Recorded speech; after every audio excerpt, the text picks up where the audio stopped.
आगामी निवडणुकीसाठी ठाकरेंची शिवसेना सज्ज। निवडणुकीच्या पार्श्वभूमीवर काही नेत्यांवर जबाबदारी। संजय राऊत, सुभाष देसाई, राजन विचारेंसह 12 जणांचा समावेश।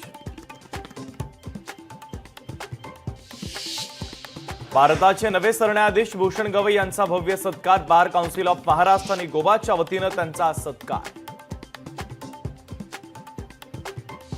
पंढरपूरच्या कॉरिडॉर प्रोजेक्टला पंढरपुरातूनच विरोध। सर्वेक्षणाला सहकार्य म्हणजे कॉरिडॉरला पाठिंबा नाही। कॉरिडॉरच्या बाधित तीर्थक्षेत्र बचाव समितीची स्पष्ट भूमिका।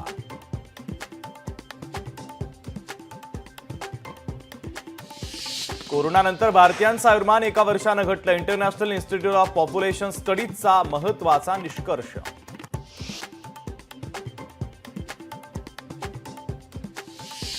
भारतानं ऑपरेशन सिंदूर हे स्थगित न करता युद्ध सुरूच ठेवावं। रिपब्लिकन सेनेचे अध्यक्ष आनंदराज आंबेडकर यांचा केंद्राला सल्ला। वर्ध्यामध्ये अवकाळी पावसाचा कहर। पावसामुळे घरावरील छप्पर उडालं तर उन्हाळी भुईमुग पिकाचं मोठं नुकसान।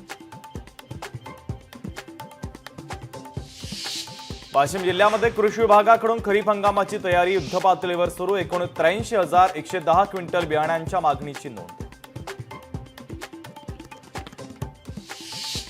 रत्नागिरीच्या लिसा केमिकल कंपनीला भीषण आग। आगीमध्ये कंपनीचं प्रचंड नुकसान। सुदैवानं यात कोणतीही जीवितहानी नाही।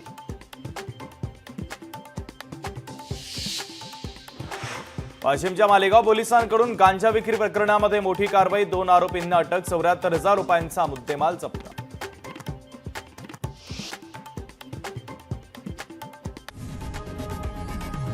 लोकशाही मराठी ऐका, पहा, जागरूक रहा।